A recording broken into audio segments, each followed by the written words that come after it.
സംഗതിയിൽ മണ്ണിനേക്കാൾ ഒരുപാട് പ്രാധാന്യം തീയിനുണ്ട്. ഒരു സാധനം കേടെന്നാല് അത് മണ്ണോണ്ട് ശുദ്ധിയാക്കും. ചില സാധനങ്ങളൊക്കെ മണ്ണോണ്ടാ ശുദ്ധിയാക്കുക. വേറെ ചില സാധനം കേടെന്നാല് വെള്ളം കൊണ്ട് ശുദ്ധിയാക്കും. എന്നാൽ വളരെ പ്രധാനപ്പെട്ട ചില സാധനങ്ങൾ കേടെന്നാല് തീയോണ്ടാ ശുദ്ധിയാക്കുക. ഉദാഹരണം സ്വർണം. ബിക്കീരിൽ ബലായബ്ദു മിനത്തിബിരി ഹുസ്നുഹു വയബ്ദു നുഹാസുൻ നഹ്സി ഫീ കുല്ലി മിഹനതി. സ്വർണം ശുദ്ധിയാക്കൽ തീ കൊണ്ടാണ്. അപ്പൊ വളരെ പ്രധാനപ്പെട്ട ചില സാധനങ്ങൾ ശുദ്ധിയാക്കാൻ ഉപയോഗിക്കുന്നത് തീയാണ്. അപ്പൊ തീയിന് കുറെ പ്രാധാന്യമുണ്ട്. അഗ്നിശുദ്ധിയെയാണ് ഏറ്റവും വലിയ ശുദ്ധി എന്ന് പറയുന്നത്. അഗ്നിസ്ഫുടതയാർന്ന ശരീരം എന്ന് പറയും, അഗ്നിസ്ഫുടതയാർന്ന പ്രസംഗം എന്ന് പറയും, അഗ്നിസ്ഫുടതയാർന്ന മനസ്സ് എന്ന് പറയും. അപ്പൊ തീയിന് വളരെ പ്രാധാന്യമുണ്ട്. മണ്ണിനേക്കാൾ പ്രധാനപ്പെട്ട ഒരു സാധനമാണ് അത് എന്നുള്ള വിവരം പിശാചിലുണ്ടായിരുന്നു. ആ വിവരം പറയേണ്ട സ്ഥലത്തല്ലാതെ പറഞ്ഞു എന്നുള്ളതാണ് അവന്റെ ഏറ്റവും വലിയ അബദ്ധം. ഇൽമിൽ പിശാച് പിടികൂടിയാൽ അവന്റെ വിവരം ന്യായം പറയാനല്ലാതെ മറ്റൊന്നിനും ഉപകാരപ്പെടില്ല എന്നതാണ് സംഭവിക്കുക. ശൈത്താൻ പിടികൂടാത്ത വിവരം വേണം.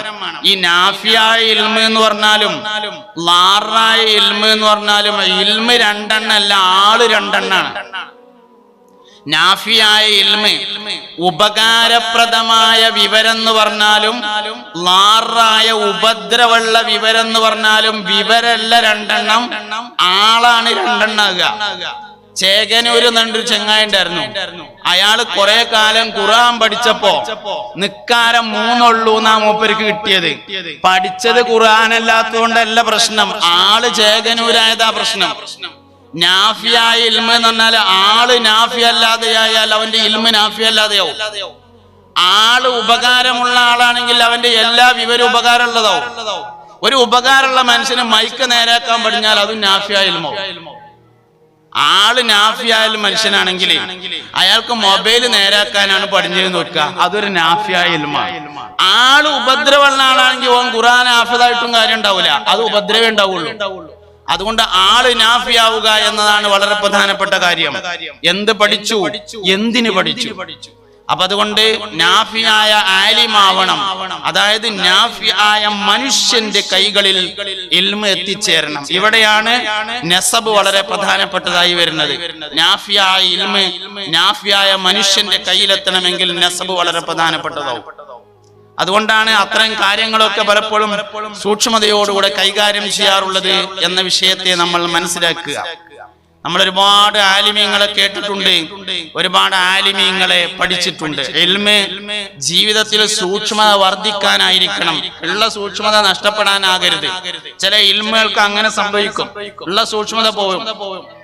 ഇപ്പൊ നമ്മൾ കുറെ ആൾക്കാർ ഇവിടെ ഇരിക്കുന്നുണ്ട്, കുറെ മൗലന്മാരുണ്ട്, കുറെ നാടന്മാരുണ്ട്. ബാങ്കും ഇക്കാമത്തും കൊടുക്കല്, നിസ്കരിക്കുമ്പോ ഫർദ് നിസ്കാരത്തിന് ബാങ്കും ഇക്കാമത്തും കൊടുക്കൽ സുന്നത്താണ് എന്ന ഇൽമുണ്ടായത് ചിലപ്പം ബാങ്കും ഇക്കാമത്തും ഒഴിവാക്കാൻ കാരണമാവാറുണ്ട്. സംഗതി ഫർദ് നിസ്കരിക്കുമ്പോ ബാങ്കും ഇക്കാമത്തും കൊടുത്തിട്ടാണ് നിസ്കരിച്ചേണ്ടത്. പക്ഷെ ബാങ്കും ഇക്കാമത്തും ഫർദ് നിസ്കരിക്കുമ്പോ ഒഴിവാക്കാനുള്ള കാരണം എന്തായത്? അത് സുന്നത്താന്നുള്ള ഇൽമാണായത്. അപ്പൊ നാഫിയാണോ ലാറായോ ഇൽമ്? ഇങ്ങനെയാണ് നമ്മള് നാഫിയായ ഇൽമിനെയും ലാറായ ഇൽമിനെയും പരിശോധിക്കേണ്ടത്. ഏത് വിവരവും നാഫിയായ മനുഷ്യന്റെ കൈവശം കിട്ടിയാൽ അത് നാഫിയാവും, ലാറായ മനുഷ്യന്റെ കൈവശം കിട്ടിയാൽ ലാറാവും. അതുകൊണ്ട് ഹബീബുന സല്ലല്ലാഹു അലൈഹി വസല്ലമ തങ്ങൾ, സുദ്ദീഖീങ്ങൾ, സ്വാലിഹീങ്ങൾ, സ്വഹാബത്ത്, ഔലിയാക്കൾ, ആലിമീങ്ങൾ തുടങ്ങിയവരുടെ ജീവിതത്തെ ഇത്തിബാഅ് ചെയ്തുകൊണ്ട് പിന്തുടർന്നുകൊണ്ട് ജീവിക്കാൻ നമുക്ക് സാധ്യമാവണം. ഒരാളെ കണ്ടുപഠിക്കുന്നതാണ് ഏറ്റവും വലിയ പഠനം. കേട്ടുപഠിക്കുന്നതിനേക്കാൾ കണ്ടുപഠിക്കുന്നതാണ്. സല്ലു കമാ റഅയ്തുമൂനി ഉസല്ലി എന്ന ഹദീസ് അതിലേക്ക് വിരൽ ചൂണ്ടുന്നതാണ്. അതുകൊണ്ട് ആലിമീങ്ങളെ, ഉസ്താദന്മാരെ, ഗുരുവര്യന്മാരെ കണ്ടുകൊണ്ട് അവരുടെ ജീവിതത്തിലേക്ക് കൊണ്ടുവന്ന് പകർത്തി മുന്നോട്ട് പോവാൻ നമുക്ക് സാധ്യമാവണം. അങ്ങനെ ചെയ്തിട്ടുള്ള മുഴുവൻ ആളുകളും വിജയിച്ചിട്ടുണ്ട്. അങ്ങനെ ചെയ്ത മുഴുവൻ ആളുകളും വിജയിച്ചിട്ടുണ്ട്. മഹാനായ ഗൗസുൽ ആലം സുൽത്താൻ മുഹിയുദ്ദീൻ അബ്ദുൽ ഖാദിർ ജീലാനി റളിയല്ലാഹു അൻഹു പലപ്പോഴും തന്റെ ഗുരുനാഥന്മാരെ കുറിച്ചും അവരുടെ ജീവിത ശൈലികളെ കുറിച്ചുമാണ് പറയാറുണ്ടായിരുന്നത്. അതുകൊണ്ട് ഗുരുനാഥന്മാരുടെ ജീവിത ശൈലി കണ്ടിട്ട് നമ്മൾ പഠിക്കണം. ഈ തൊട്ടടുത്ത കാലഘട്ടം വരെയും ആര് പറഞ്ഞു എന്നാണ് നോക്കിയിരുന്നത്, എന്ത് പറഞ്ഞു എന്നല്ല. മുഅ്മിനീങ്ങൾ ശ്രദ്ധിക്കണേ, ഞാൻ ഈ പറയണത്. നമ്മളൊക്കെ ഈ തല മുളക്കണ ഈ കാലത്തിന്റെ മുന്നുള്ള അടുത്ത കാലം വരെയും ആര് പറഞ്ഞു എന്ന് നോക്കുമായിരുന്നു. അഹമ്മദ് കോയ ശാലിയാത്തി പറഞ്ഞതാണ് എന്ന് കേട്ടാല് എന്നാ പിന്നെ അതന്നെ ഇക്കാരം ശരി, ഞമ്മക്ക് വിവരമില്ലായിട്ട് ഇക്കാരം എന്ന് തീരുമാനിച്ചതാണ് അടുത്ത കാലം വരെ. സൈനുദ്ദീൻ മഖ്ദൂം റളിയല്ലാഹു അൻഹു അങ്ങനെയാണ് പറഞ്ഞിട്ടുള്ളത് എന്ന് അറിഞ്ഞാല് മഖ്ദൂം തങ്ങൾക്ക് വിവരമുള്ളതുകൊണ്ട് പറഞ്ഞതാണ്, നമ്മളെ വിവരം അങ്ങോട്ട് എത്താത്തത് കൊണ്ടാണ് മഖ്ദൂം തങ്ങൾ പറഞ്ഞതാണ് ശരി എന്ന് തീരുമാനിക്കലാണ് അടുത്ത കാലം വരെ ഉണ്ടായിരുന്നത്. നമ്മളൊക്കെ തലമുഴിച്ചപ്പോ ആര് പറഞ്ഞാലും വേണ്ടില്ല, എന്തേ പറഞ്ഞതെന്ന് നോക്കണോടത്തേക്ക് എത്തി. ഷാഫി ഇമാമ് പറഞ്ഞാല് അതിനേക്കാൾ വലിയ വിവരം ചിലപ്പോ ഞമ്മക്കുണ്ട് തോന്നുകയാണ്. ഷാഫി ഇമാമിന് എന്താ 10 ലക്ഷം ഹദീസ് എല്ലാം അറിയുള്ളൂ എന്നാണ് നമ്മൾ വിചാരിക്കണേ. അതിനേക്കാൾ ഹദീസ് നമ്മക്കറിയാം എന്ന് ചിന്തിച്ചാൽ എന്താ കാട്ടപ്പയിന്. ഈ പഴയ കാലവും പുതിയ കാലവും ഒരു വ്യത്യാസമുണ്ട്. ഇമാം ഷാഫി റളിയല്ലാഹു അൻഹു വലിയൊരു മുഹദ്ദിസാണ്, ഹദീസുകളെ ക്രോഡീകരിച്ച ഒരാളാണ്. പക്ഷെ ഷാഫി ഇമാം റളിയല്ലാഹു അൻഹു ഹദീസ് ക്രോഡീകരിച്ച ഒരു രീതിയുണ്ട്, അത് വളരെ വിപുലമായ രീതിയാണ്. ഉദാഹരണമായിട്ട് ഇന്നമൽ അഅ്മാലു ബിന്നിയാത്ത് എന്ന ഹദീസ് ഇമാം ഷാഫി റളിയല്ലാഹു അൻഹു ക്രോഡീകരിച്ചിട്ടുള്ളത് വളരെ വിശാലമാണ്. എങ്ങനെ വിശാലമായി ക്രോഡീകരിക്കുക? ആദ്യം ഇങ്ങനെ വുളൂനെ പറ്റി പറയും. വുളൂഇന്റെ ഫർളുകൾ 1 നിയ്യത്ത്, അത് ഈ ഹദീസാണ്. പിന്നെ അങ്ങനെ നിസ്കാരത്തെ പറ്റി പറയും. നിസ്കാരത്തിന്റെ ഫർളുകൾ 14, 1 നിയ്യത്ത്, അപ്പോഴും ഈ ഹദീസാണ്. ഈ ഹദീസ് എവിടെയെല്ലാം വെക്കാൻ പറ്റുമോ അവിടെയെല്ലാം വെച്ചുകൊണ്ടുള്ള വിശാലമായ ക്രോഡീകരണമാണ് ബഹുമാനപ്പെട്ട സയ്യിദുനാ ഇമാമുനാ ഷാഫി റളിയല്ലാഹു അൻഹു നടത്തിയത്. അങ്ങനെ തന്നെയാണ് ഇമാം മാലിക് റളിയല്ലാഹു അൻഹു നടത്തിയത്. അങ്ങനെ തന്നെയാണ് അഹ്മദ് ബിൻ ഹംബൽ റളിയല്ലാഹു അൻഹു നടത്തിയത്. അങ്ങനെ തന്നെയാണ് അബൂ ഹനീഫത്ത് നുഅ്മാൻ റളിയല്ലാഹു അൻഹു നടത്തിയിട്ടുള്ളത്. അതുകൊണ്ട് അപ്പൊ ഞമ്മക്ക് ഇങ്ങനെ കുറെ കാലം കഴിഞ്ഞപ്പോ തോന്നുകയാണ്, ഷാഫി ഇമാമ് പറഞ്ഞില്ലേ എനിക്ക് കിട്ടാത്ത ഏതെങ്കിലും ഹദീസ് നിങ്ങൾക്ക് കിട്ടുകയാണെങ്കിൽ എടുത്തോളി എന്ന് പറഞ്ഞില്ലേ, അതുകൊണ്ട് ഞമ്മക്ക് പുതിയൊരു ഹദീസ് കിട്ടിയിട്ടുണ്ട്. ചിലപ്പോ അത് ഈ 10,01,000 കിട്ടിയാലാണ് ഈ പറഞ്ഞത്. 10 ലക്ഷം മൂപ്പർക്ക് കിട്ടിയതാണ്, അത് എവിടുന്നാ കിട്ടുക എന്നുള്ളതാണ് ഒരു പ്രശ്നം. അപ്പൊ ഞാൻ എന്തേ പറഞ്ഞാല് അടുത്ത കാലഘട്ടം വരെയും എന്ത് പറഞ്ഞു എന്ന് നോക്കാതെ ആര് പറഞ്ഞു എന്ന് നോക്കുന്ന ഒരു ശൈലി ഉണ്ടായിരുന്നു.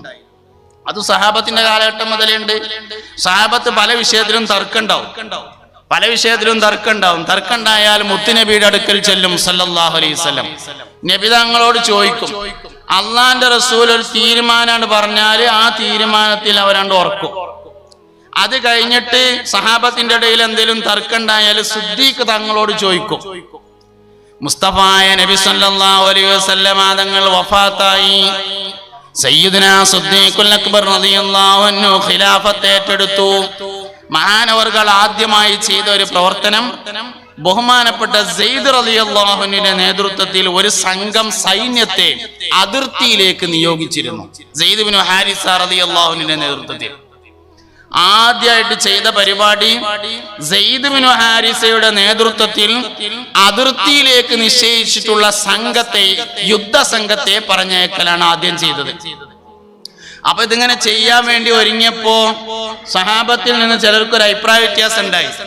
ഈ സമയത്ത് ഇപ്പൊ ഒരു യുദ്ധം വേണോ എന്ന ഒരു തോന്നൽ, ഈ സമയത്ത് ഒരു യുദ്ധം വേണോ എന്ന് തോന്നി. കാരണം നബി തങ്ങളിപ്പോ വഫാത്തായിട്ടുള്ളൂ. അതിർത്തിയിലാണെങ്കിൽ പ്രത്യേകിച്ച് ബുദ്ധിമുട്ടുകളൊന്നും ഇപ്പൊ നിലവിലില്ല. സെയ്ദ് ബിൻ ഹാരിസ ആണെങ്കിൽ ചെറിയ കുട്ടിയാണ്, നന്ന ചെറുതല്ല, എന്നാലും കൂട്ടത്തില് കുട്ടിയാണ്. യുദ്ധം ചെയ്ത് പരിചയമുള്ള അലി റളിയല്ലാഹു അൻഹുവിനോടുണ്ട്. അങ്ങനെ പ്രമുഖനായ ഒരുപാട് യോദ്ധാക്കൾ, ധീര കേസരികൾ ഉള്ള സമയത്ത് സൈന്യത്തെ കൊന്ന് രണ്ടാമത് അലകും പിടിയൊക്കെ മാറ്റി ഒന്ന് ശരിയാക്കിയിട്ട് മുസ്തഫായ നബി തങ്ങൾ വഫാത്തായതിനു ശേഷം ആദ്യം നടത്തുന്ന ഒരു യുദ്ധല്ലേ, അത് തോറ്റാലാകെ പ്രശ്നാവൂലേ? അതുകൊണ്ട് കുറച്ച് നേതൃപാഠവും യുദ്ധത്തിൽ കഴിവുള്ള ആരെങ്കിലും ഒരാളെ നേതൃസ്ഥാനത്തേക്ക് മാറ്റി നിശ്ചയിച്ചിട്ട് യുദ്ധസംഘത്തെ അയച്ചാൽ പോരെ എന്ന് സ്വഹാബത്തിന് തോന്നി. അതാദ്യം തോന്നിയത് ഉമർ റളിയല്ലാഹു അൻഹുവിനാണ്. ഈ തോന്നൽ ആദ്യം ഉണ്ടായത് ഉമർ ഖത്താബിനാണ്. കുറെ സഹാബത്തിന് അത് തോന്നി. അപ്പൊ പിന്നെ എന്നാ പിന്നെ ആരാധന നബിനോ അത് സിദ്ദീഖ് തങ്ങളോട് പറയാ എന്നൊരു ചർച്ച. എല്ലാരും പറഞ്ഞു അത് ഉമർ ഖത്താബിനെ പറയണമെന്ന് പറഞ്ഞു. അങ്ങനെ സയ്യിദുനാ ഉമർ ഇബ്നുൽ ഖത്താബ് റളിയല്ലാഹു അൻഹു ഇത് പറയാൻ വേണ്ടി സിദ്ദീഖ് തങ്ങളുടെ അടുക്കൽ വന്നു. സിദ്ദീഖ് റളിയല്ലാഹു അൻഹുവിന്റെ അടുത്ത് വന്നിട്ട് പറഞ്ഞു, ഈ സമയത്ത് ഒരു യുദ്ധം വേണോ? അതും സെയ്ദ് ഇബ്നു ഹാരിസയുടെ നേതൃത്വത്തില്. ചെറിയ കുട്ടിയല്ലേ, ഞങ്ങളൊക്കെ ഇവിടെ ഉണ്ടല്ലോ, കുറച്ച് വലിയ ആൾക്കാരെ ആരെങ്കിലും നേതൃസ്ഥാനത്താക്കിയിട്ട് നമുക്കതൊന്നുകൂടി അഴിച്ചു പണി എടുത്തിട്ട് ആക്കത്തിന് പോയാ പോരേ എന്ന് ചോദിച്ചു സിദ്ദീഖ് തങ്ങളോട് റളിയല്ലാഹു അൻഹു. അപ്പൊ പറഞ്ഞു, അതിർത്തിയിലേക്ക് സെയ്ദ് ഇബ്നു ഹാരിസയുടെ നേതൃത്വത്തിലുള്ള സംഘം പോയി യുദ്ധം ചെയ്തു എന്ന് വിചാരിക്കാം. അങ്ങനെ അവർ യുദ്ധത്തിനോട് തോറ്റു എന്ന് വിചാരിച്ചോളി. എന്നിട്ട് ശത്രുക്കൾ മദീനയിലേക്ക് കടന്നു വന്നു. മദീനയിലുള്ള സ്ത്രീകളുടെയും കുട്ടികളുടെയും മയ്യത്ത് കൊണ്ട് മദീനയുടെ അങ്ങാടി ഇങ്ങനെ നിറഞ്ഞു കടന്നാലും അള്ളാഹുവിന്റെ റസൂൽ പോകണമെന്ന് പറഞ്ഞ സംഘത്തെ ഞാൻ തിരിച്ചു വിളിക്കൂല എന്ന് പറഞ്ഞു സയ്യിദുനാ അബൂബക്കർ സിദ്ദീഖ് റളിയല്ലാഹു അൻഹു. ഇത് കേട്ടപ്പോ ഉമർ റളിയല്ലാഹു അൻഹു പറഞ്ഞു, എന്നെയാണ് എന്റെ അഭിപ്രായം എന്ന് പറഞ്ഞു. ഇത് ഞാൻ പറഞ്ഞത് എന്തിനാച്ചാല് സ്വഹാബത്തിന്റെ ഒരു നിലപാട് എന്തായിരുന്നു എന്ന് കിട്ടാൻ വേണ്ടിയിട്ട്, അല്ലാതെ അവനാൻ പിടിച്ച മുയലിന് 3 ചെവിയേറ്റ് നടക്കലല്ല.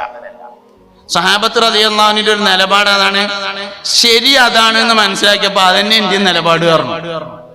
ഇങ്ങനെ നമുക്ക് സഹാബത്തിന് മുഴുവൻ എടുത്താൽ കിട്ടും. സഹാബത്ത് റളിയല്ലാഹു അൻഹു സിദ്ദീഖ് തങ്ങളുടെ കാലത്ത് അങ്ങനെയാണ്. ഉമർ ഖത്താബ് റളിയല്ലാഹു അൻഹുവിന്റെ കാലായപ്പോ എന്തെങ്കിലും തർക്കമുണ്ടായാൽ ഉമർ ഖത്താബിനോട് ചോദിക്കും. മൂപ്പരൊരു തീരുമാനം പറഞ്ഞാൽ അതന്നെ തീരുമാനം നോക്കും. എന്ത് പറഞ്ഞു എന്ന് നോക്കാതെ ആര് പറഞ്ഞു എന്ന് നോക്കുന്ന ഒരു ശൈലി ഉണ്ടായിരുന്നു. അത് കഴിഞ്ഞ് താബിയുടെ കാലഘട്ടം വന്നപ്പോ സയ്യിദു താബിഊനായ ഹസനുൽ ബസ്രി റളിയല്ലാഹു അൻഹു സയ്യിദു താബിഈനായ ഹസനുൽ ബസ്രി റളിയല്ലാഹു അൻഹു എന്ത് പറഞ്ഞു എന്ന് നോക്കുന്ന ഒരു രീതി ഉണ്ടായിരുന്നു. പിൽക്കാലത്ത് ആലിമീങ്ങളോടൊക്കെ അങ്ങനെയാണ്. മഖ്ദൂം തങ്ങൾ എന്ത് പറഞ്ഞു നോക്കും, സയ്യിദുനാ ഇബ്നു ഹജർ അൽ ഹൈതമി റളിയല്ലാഹു അൻഹു എന്ത് പറഞ്ഞു നോക്കും, ഇമാം നവവി റളിയല്ലാഹു അൻഹു എന്ത് പറഞ്ഞു നോക്കും. ഇങ്ങനെ മഹത്തുക്കളായ ആളുകൾ എന്താണ് പറഞ്ഞത് എന്ന് നോക്കിയിട്ട് അതിനനുസരിച്ച് തീരുമാനങ്ങൾ കൈകാര്യം ചെയ്യുന്ന ഒരു രീതിയാണ് പഴമക്കാരായ ആളുകൾക്കുണ്ടായിരുന്നത് എന്ന് കാണാൻ വേണ്ടി പറ്റും. എന്നാൽ നമ്മളൊക്കെ വന്നതിന് ശേഷം നമുക്ക് അതിനേക്കാൾ വലിയ വിവരാണ് എന്ന് തോന്നിത്തുടങ്ങിയതാണ്. അതുകൊണ്ട് ആലിമീങ്ങൾക്ക് ഇൽമിന്റെ അഹ്ലുകാർക്ക് പ്രാധാന്യം നൽകുന്ന ഒരു രീതി പഴയ കാലം മുതലുണ്ട്. മുസ്തഫ നബി തങ്ങൾ മുതലുണ്ട്, സഹാബത്തിന്റെ കാലഘട്ടം മുതലുണ്ട്. ആ ഒരു രീതി നമ്മുടെ ജീവിതത്തിലേക്കും കൊണ്ടുവരാൻ നമുക്ക് സാധ്യമാവണം. അതാണ് യഥാർത്ഥത്തിൽ ഇവിടെ ഇസ്ലാമിന് ചില പ്രത്യേകമായ അടിസ്ഥാനങ്ങളുണ്ട്. അത് ബഹുമാനത്തിൽ അസ്ഥിവാരമിട്ടതാണ് ശരീഅത്തിന്റെ ഏറ്റവും പ്രധാനപ്പെട്ട മാനദണ്ഡം എന്ന് പറയുന്നത്. ശരീഅത്തിലെ ഏറ്റവും പ്രധാനപ്പെട്ട ഒരു ഭാഗമാണ് ബഹുമാനിക്കുക എന്ന് പറഞ്ഞത്.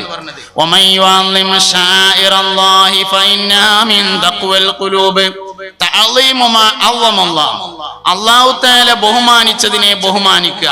ഏത് വിഷയത്തെ പരിശോധിച്ചു നോക്കിയാലും ബഹുമാനത്തിന് ഈ ശരീഅത്തിൽ വലിയ പ്രാധാന്യമുണ്ട് എന്ന് കാണാം. ബഹുമാനത്തിന് വലിയ പ്രാധാന്യമാണ്. വാപ്പാനെല്ലാരും ബഹുമാനിക്കണം. എന്തേ കാരണം? വാപ്പാനെ അല്ലാഹു തആല ബഹുമാനിച്ചിട്ടുണ്ട്. ഉമ്മാനെല്ലാരും ബഹുമാനിക്കണം. എന്തേ കാരണം? ഉമ്മാനെ അല്ലാഹു തആല ബഹുമാനിച്ചിട്ടുണ്ട്. പള്ളിയെ എല്ലാവരും ബഹുമാനിക്കണം. എന്തേ കാരണം? പള്ളിയെ അല്ലാഹു ബഹുമാനിച്ചിരിക്കുന്നു. ഉസ്താദിനെ എല്ലാരും ബഹുമാനിക്കണം. എന്തേ കാരണം? ഉസ്താദിനെ അള്ളാഹു ബഹുമാനിച്ചിരിക്കുന്നു. മുസാബ് ഖുർആനെ എല്ലാരും ബഹുമാനിക്കണം. എന്തേ കാരണം? ഖുർആനെ അള്ളാഹു ബഹുമാനിച്ചിട്ടുണ്ട്. അതുകൊണ്ട് മുഅ്മിനീങ്ങളെ അദബ് കേടുകൾ കാണിക്കാതിരിക്കണം. പ്രത്യേകിച്ച് ആലിമീങ്ങൾ ഒരുപാട് വരികയും പോവുകയും പെരുമാറുകയും ചെയ്യുന്ന ഈ നാട് ആലിമീങ്ങളെ ബഹുമാനിക്കുകയും ആദരിക്കുകയും ചെയ്യണം. യാതൊരു കാരണവശാലും അദബ് കേട് നമ്മിൽ നിന്നുണ്ടാവാതെ സൂക്ഷിക്കണം. ഒരുപാട് മുത്തഅല്ലിമീങ്ങളുടെ സദസ്സായതുകൊണ്ട് ഞാനൊരു കാര്യം പറയട്ടെ. ഒരുപാട് നാട്ടുകാരുട്ടികൾ ഇതോടെ ദർസിൽ ഓതുന്നൊക്കെ ഉണ്ടാവും. അതുകൊണ്ട് ഞാനൊരു കാര്യം പറയട്ടെ.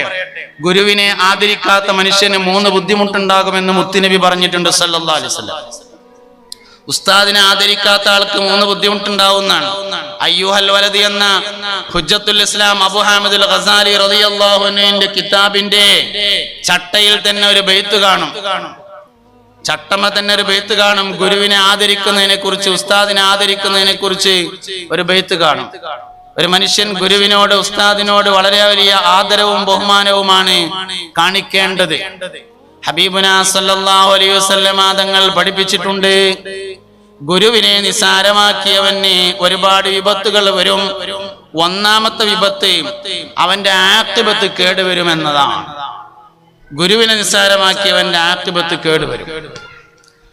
വളരെയധികം ഭയപ്പെടേണ്ട ഒരു കാര്യമാണ്. ദുനിയാവിൽ നിന്ന് ഒരു മനുഷ്യൻ അനുഭവിക്കേണ്ടി വരുന്നത് ചുരുങ്ങിയ കാര്യങ്ങളാണ്.